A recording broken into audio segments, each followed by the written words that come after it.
Alright, we got Drewz Viewz here back for a little Anime Monday, reacting to that anime on Monday.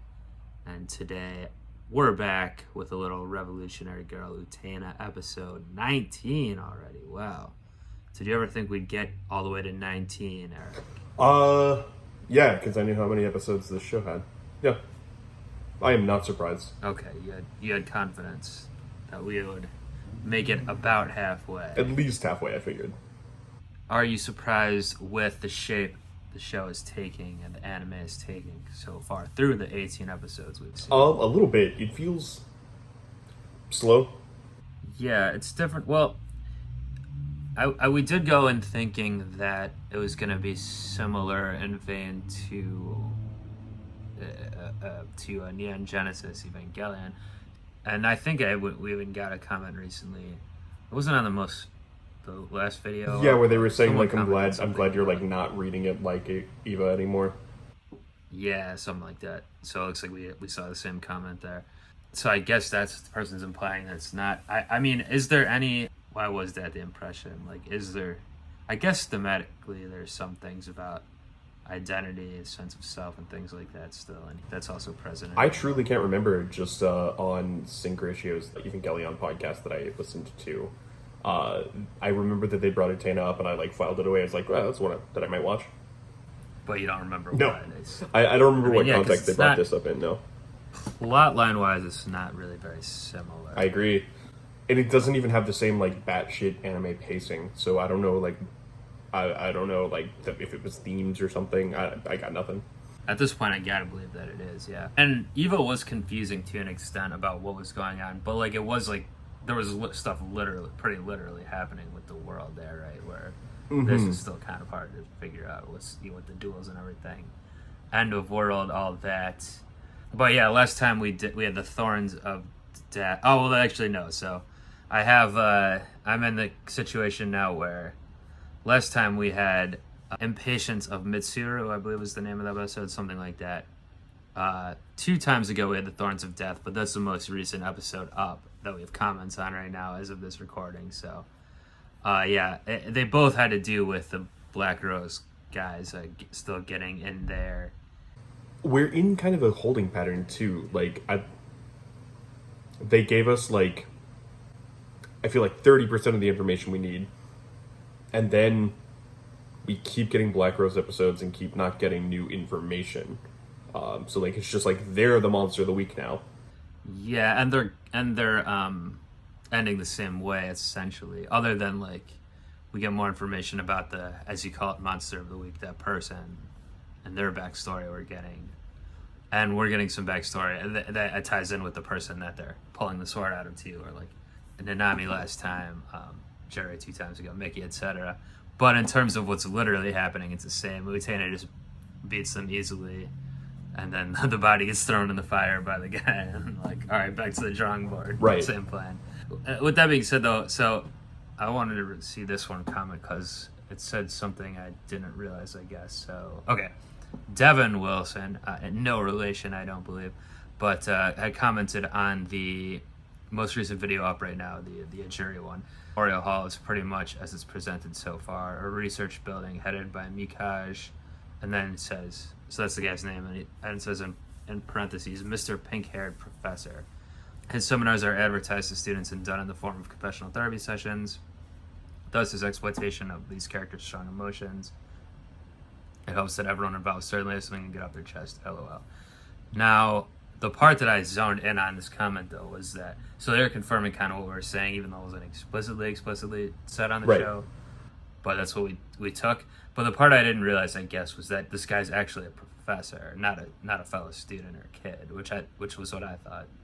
Did you think that as well, or was I just mistaken? I read him as a fellow student as well, but there was that scene in like his introductory episode where he was like thanking the professors for making the right decision to allow him to be there. Yeah, that's why I thought too. I mean, that's partially why I thought he was, because it seemed like they were older, like actually professors, and they're like taking an idea or having the student or this kid, whatever, write their papers or whatever. Not that it was a fellow professor doing that, but that's interesting. So now I guess, yeah, because if this guy is an adult as well, then it's just another kind of predatory figure, I guess, even to the guy who he's trying to install as bride, and makes their relationship more creepy, of course, too. And yeah, other comments. Topher says you're dead on when it comes to them pulling swords out of people they care about. The swords are their souls or fragments of them anyway, so that's kind of what we were surmising. Our friend Dr. Doom, a great commenter here, has a longer comment. I'm just going to read the first part of it, which is the question of why Utena is talking to Akio. It's important to remember that Utena is an orphan and has no parents or siblings. She has no adults in her life who are her teachers. Enter Akio, an adult who seems trustworthy to her because he's Anthy's brother. And Anthy speaks positively of him and puts on a relatively convincing front. As we've been saying, or I was saying, like, she's like treating him like a therapist or something in the past couple episodes, just showing up. He's not really, I guess he's a calm presence or whatever, but he's not really like a good guy.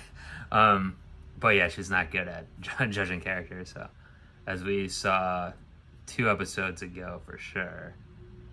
And then last time was more about being an adult, or what it means to be an adult as well, and things like that with Mitsuru. Right, the idea of not being a kid anymore. Maybe that was like long-term thematic, or and something we're supposed to like latch onto, but it does still feel like we're kind of in a holding pattern here, or like waiting for something to make sense that we've already been told at least. Right. Yeah, I think it definitely was thematic of what's going on with everyone, because like he's the youngest character, but then even all these people who he's like saying are adults, or even like Nanami's like, this is adult talk, whatever, and she's like 16 or whatever, so it highlights that, I guess, that no one's really an adult, or they have to force to grow up fast and things like that. This episode is called A Song for a Kingdom Now Lost, so yeah, quite a poetic title, and long that title as well here. Any guess before we hit play on this one? I don't have a thumbnail spoiler for this, so I will say this is a lore dump. This is when we get 30% more information. Okay. Yeah, I think you might be right. I do think I'm going to make the guess that we won't get a duel. We won't get the Black Rose new target this time. Okay. We got 94 more of those, so. I know, but they seem to do like 2 duel episodes in a row, then a non-duel episode. It seems to be a pattern. Cool. But we'll find out right now. Let's get on into it.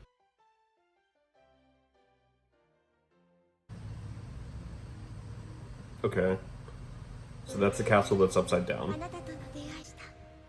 But this is not something we've seen before, it doesn't look like. That's Wakaba and the prince? Oh, right. Okay. Huh. What?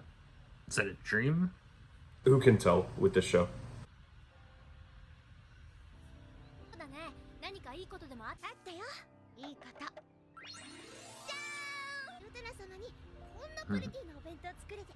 Yeah, she does make those fire lunch boxes.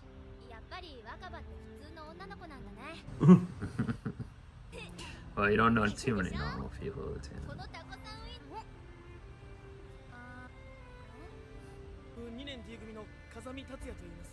New character coming in?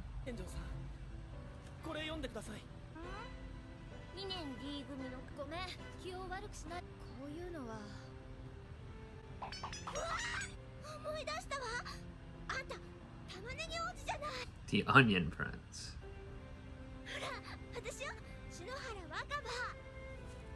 Or it's not a dream, but a flashback. That wasn't our prince. Do not like that bowl cut. This is the 90s, mid to late 90s. We already had Akio's 90s ponytail. This is still in the fashion of the era, I would say. Wait, you took her letter. What was she saying when she was like about to reject him? Like something I like is. I don't know. I missed it.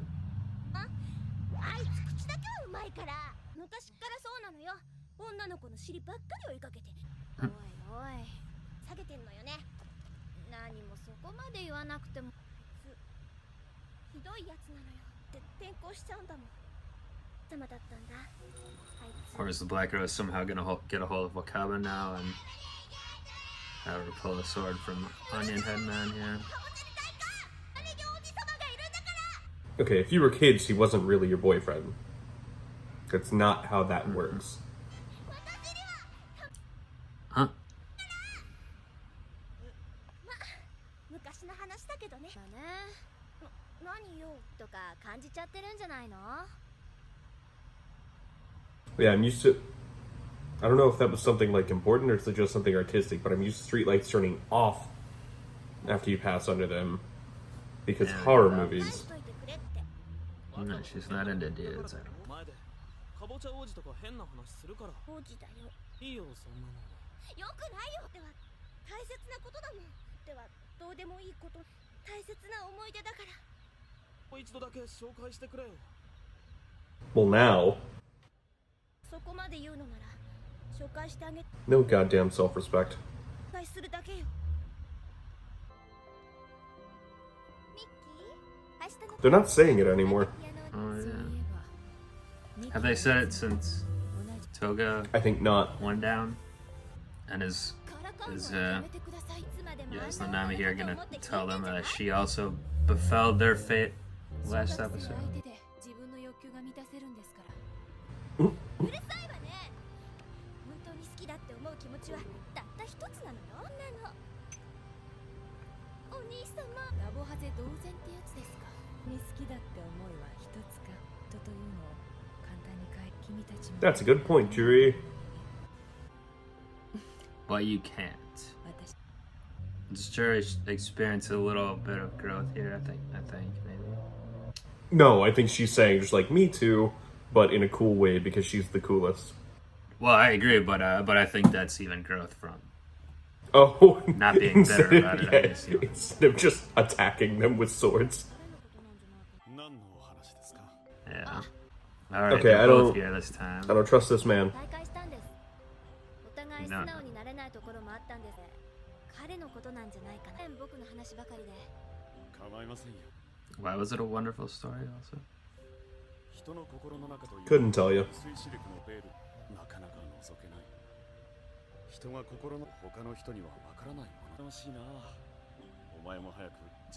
Of course you're jealous. All you've got is your golem sister. 適当にお茶を濁しとけばいいからね。誰かさんのためにもそれ。どうも。まで待たせる気？ごめんごめん。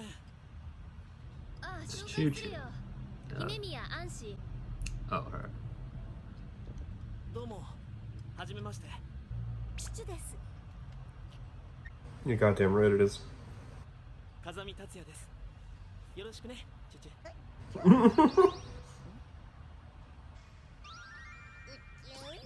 Hmm? 猿に広め使ってどうす。 Choo Choo into this guy. Interesting. 昔と全 Amazing. 然変わってないわ。前だとデレデレしちゃってさ。そんなつもりじゃ、こんな言いがかりつけるのさ。なんでもない。だからなんでもないって。 Just drinking the ユ tea. テナに話があるんでしょ。いるんですか。付き合ってる人はいない。この指輪を僕にくれた王子様の。 And it wasn't an onion prince. Do you think he smells like onions or just because his bowl cut makes his head look like an onion? それでね、今君のそばにいるお姫様。 Does he have layers? Doesn't seem like it so far. But we 何 don't 言って know. んのよ。違うのよ。王子。あったら若葉。そうなんじゃないって始まる。若葉。若葉の王子様って。今も忘れられないのかもね。そう、知ってたんです。彼女、僕が知って。 Mm-hmm. Tin is her prince. 若葉のそばにもいられる？すいません。あいつってテレ屋さんだとばかり思ってたのに。でも違ってたんですね。人が心の中に持っている。 Well, you're pretty much just 把 copying 握してみる Akio 価 Toga. 値はあると思うけど。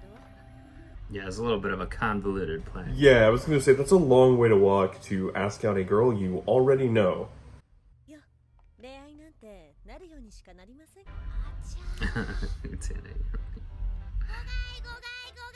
やだよ。今今日はタイヤさんのおやすりだ。タイヤさんって何？さんは魚を売るタイヤさんはタイヤ売ってるんでさ。ねえからな。よっ、はい、毎度ありさ。やったー、もうタイヤさんったら。 It's pretty absurd. 今日の夕食この I actually kind of understand that one. 改まっちゃ Alright, let's break it down after. 若葉って君は今君のさ大事な時には素直にうだもん。今の気持ちも知りたいんじゃないかな。でも君は気づいているのかな。そんなことまで分かっちゃうの。ようやく気づいたの。やっぱり私は神様のおかげで王子様もやっと私のことを振り向いて幸せになれるのかなって。分かってるじゃないか若葉。みんなには内緒にしてくれる？ああ、別にしておこう。 So he definitely thinks it's him, right? 私もやっと I'm confused now, honestly. あなたも早く誰僕も早く誰かと。 Yeah, I don't think he. Oh no, okay, he does. そういうことあり待たせちゃいけないから。誰を？王子様をじゃあね。 What I was thinking was like Utena also, but that doesn't seem like that either now. Is this whole episode like a long set? Okay, no, he's going to the. Okay. ませんか。よろしいでしょうか。始めてください。噂で聞いたんです。ここに来たら困った時 Okay, so people are talking about it. That's how they're figuring out 見 to ていた you. 女の子がいたんです。 If you keep your ears to the street, you would be aware of it. 僕の元を去った他の男と会うために。ああ、汚れを知らない女の子だったので、もしかしたらそんなことまでされてしまうかもしれない。彼女は僕のところへ帰ってくれさ。彼女を愛してるものだから。なら君のために何で I'll も revolutionize the world. Right, right, right, right. Hmm. 本当にいい人だね。だから君の進むべき道はここに。ここは君のような人間。 Yeah, okay, so I was going to ask earlier, is this all setting up for Wakaba to confess her love to Utena and then. She's saying he though. I don't know. Oh. Oh, right. She did like the Emirates, right, at the beginning. Beautiful. Okay. Fuck boy. My man's name here. Soundji? Sayagi, yeah. Well, the last 5 or so minutes of the episode were pretty interesting. I Yeah, thought. took a minute to get there. I guess it was more about, the general theme of this one was more about, like, you can't control who you love, etc. Basically, every character was talking about that. Even a little brief foray into student council, they were talking about it. I met with Akio, he was saying that, what Utena paraphrased later. I mean, it did seem like Wakaba, it does seem like she's into Utena as well, but Yeah. I guess maybe there's some mixed feelings there, but in her literal mind at least, she's just seeing her as a good friend, and that's how she thinks she should treat her, kind of putting on her pedestal and all this stuff. But clearly she wants like a male prince figure, and that is an interesting callback because like it was like I just mentioned when it ended, but that was who she was into initially at the start of the series, and led to Utena confronting him in the first place when he like put her letter in front of the school or whatever. Right? Yeah, yeah. This all started because she came to Wakaba's rescue when he was very, very cruel to her. And now he seems happy to see her? Yeah, and it seems like has been seeing her, evidently. Is she delivering those octopus wieners to him? I don't like it when you say that. On the low here. Well, what's really wrong with pondering if one character is slinging those octopus wieners to another character on The the show low? is Japanese. I don't get it. I want to talk about the scene then with the Black Rose counseling, but you did say you said you had a good read on the Greek chorus thing this time. Oh, yeah, it was just like Utena had like sold the Onion guy the idea that actually the secret was that Wakaba loved him, and so he should confess his love to her. But I knew, that Wakaba loved Utena, and apparently I'm wrong about that, but someone else. Yeah. Not him. Utena was wrong as usual. yeah, so in the thing, she was sold something to, like, for dinner that she couldn't even cook, right? Yeah, okay. That does make sense. Then, okay, so at the end there, why do we think he was rejected? I mean, the guy, what's my man's name now? I even read a comment with his name in it. It's like, I know it's like 5 letters. Tatsuya Kazumi, he said you're too good for it, kind of, essentially, it seemed like, right? What was the difference between his and the other characters we saw? Maybe he was more blaming himself or turning it in on himself, like, I'm not good enough right now, but it'll work out someday, maybe. When the other characters were...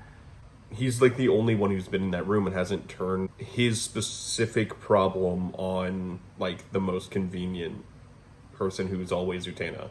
The most convenient scapegoat who is always Utena. Yeah. Or Auntie. True. Who is not a person. According to you still think she's a golem. Hold on. Pause in this, a quick pivot in this combo. Do you think Akio, like, created her somehow or something like that? And he's not really he's her brother, but, like, he really, like... I don't think anything about her. I know that she's not a human, and I'm waiting to figure out why the construct, Himemiya Auntie, was created. I don't think I need to guess to be right about her being a golem. But anyway, so, Kazuma, is that his name? Was, he wasn't acting like the other ones.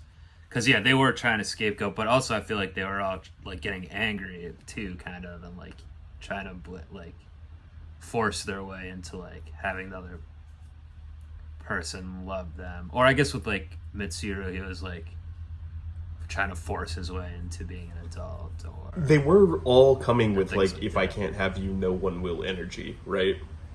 Right. Yeah, that's a good point. And he was like, I'll just wait. Wait, he just came here for counseling. I thought it was a nice twist. Yeah, ostensibly everyone did, I guess, going into it, but yeah. Yeah, that was a good twist. I didn't see that coming, certainly. Well, you know what, Mitsuru, I think, or not Mitsuru, Kazumi. He does have one possibility. Kazumi, what is it? His name is Tatsuya Kazumi. Tequila? Well, he's waiting for Wakaba to come around. It seemed like old Chuchi was giving him the hard eyes there, so he might... Getting a little jealous. Getting a little jealous. Well, hey, you still got your girl Juri, because she's single too. I don't think she's plays for your team, but... I mean, leave it to me to get past trustful again. Yeah. Is that a new experience for you? I would guess maybe not, but we won't go into it. Yeah. By the way, we'll wrap it up here. We're going a little bit long, but why was this episode called A Song for a Kingdom Now? Because he was a prince. Oh, yeah. He had a chance with her in grade school. Yeah, the Onion Prince. Well, so next episode, well, let's see. I think I might be onto it here, where they're the pattern here, where they're doing 2 duels on 1 off, episode-wise, that is. Let's see what the next one is called, episode 20. Kaba flourishing. She's thriving, thanks for asking. Yeah, out here in these streets thriving. Whether there's a duel or not, it does seem like we're going to get a continuation of the kind of surprise ending in this one here, with her popping in on Xianji, aka Fuckboy. So, alright, I'm excited for that one next week. Do definitely stay subscribed to my channel here, Drewz Viewz, so you can get the notifications for that and hit that bell and everything to get those notifications. But it's going to be out next Monday, barring anything unforeseen. Of course, leave your comments. We love to see those, even if we read one later and don't remember where it was or whatever, like happened before. But please keep them coming. And yeah, until next time, we're out of here. Peace.